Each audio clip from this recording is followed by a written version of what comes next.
एक ठंडी सर्दियों की सुबह थी। सूरज अभी पहाड़ियों के ऊपर से झांक रहा था। गांव पर कोहरे की एक चादर बिछी हुई थी। गांव छोटा और शांत था। चारों तरफ से पहाड़ियों से घिरा हुआ था, लेकिन पहाड़ियों के पीछे कुछ खास था। एक जंगल था। जंगल पुराना और रहस्यमय था। लोग इसे फुसफुसाते जंगल कहते थे। उस गांव में अर्णव नाम का एक छोटा लड़का रहता था।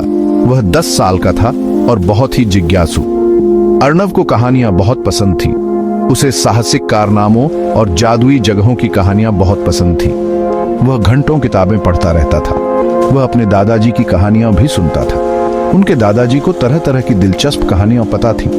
अर्णव का सपना था कि एक दिन उसका भी अपना एक रोमांच हो।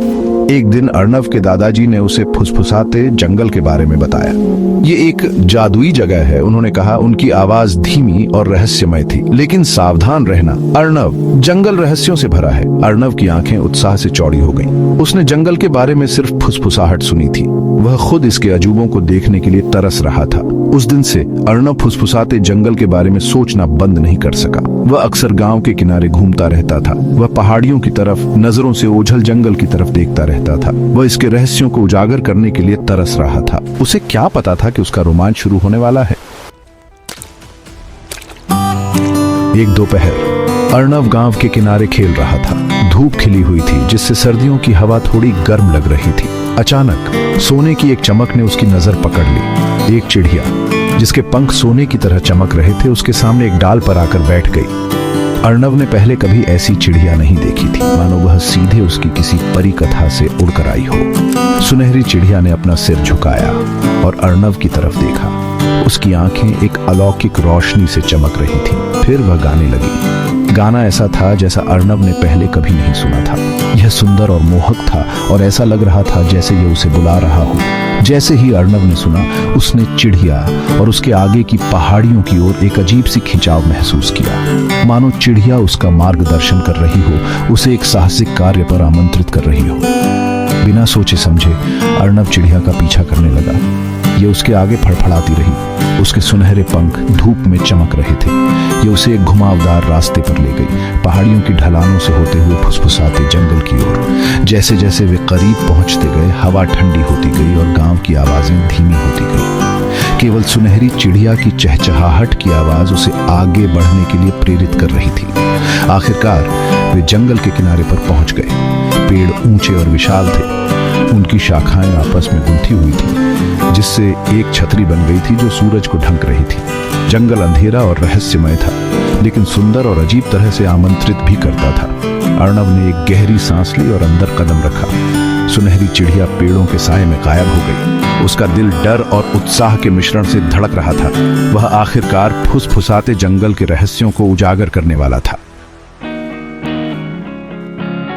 जैसे ही अर्णव जंगल में आगे बढ़ा, उसका स्वागत ऐसे नजारे ने किया जैसा उसने पहले कभी नहीं देखा था। पेड़ विशाल थे, उनके तने मोटे और उम्र के साथ गांठदार थे। ऊपर से पत्तों से सूरज की रोशनी छनकर आ रही थी, जिससे जंगल के फर्श पर रोशनी और छाया के नाचते हुए पैटर्न बन रहे थे। हवा पक्षियों के गीत और पत्तों की सरसराहट से भरी हुई थी। प्रकृति का एक ऐसा संगीत जो शांत और रोमांचक दोनों था।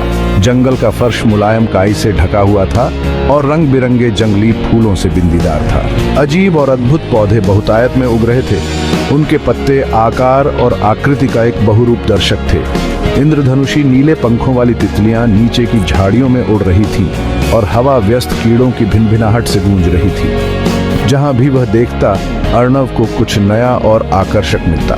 जैसे ही वह चला, अर्णव ने देखा कि जुगनू साए में नाच रहे हैं। उनकी छोटी छोटी रोशनियां सितारों की तरह टिमटिमा रही थीं, जिससे जंगल एक अलौकिक चमक से जगमगा रहा था। उसने एक हिरण को भी देखा, जिसकी आंखें सोने के सिक्कों की तरह चमक रही थीं। वह अपनी सफेद पूंछ को हिलाकर झाड़ियों में गायब होने से पहले एक पल के लिए चुपचाप उसे देखता रहा। अर्णव ने महसूस किया कि उसके दादाजी ने जो कहानियां सुनाई वे सच थीं। फुसफुसाते जंगल वास्तव में एक जादुई जगह थी, जहां ऐसे जीव जंतु और पौधे पाए जाते थे जो दुनिया में और कहीं नहीं थे। जंगल एक ऐसे जादू से जीवंत था जिसने उसे आश्चर्य और शांति की अनुभूति से भर दिया। वह यह देखने के लिए उत्सुक था कि जंगल में और कौन से रहस्य छिपे हैं, इसलिए उसने आगे की खोज जारी रखी।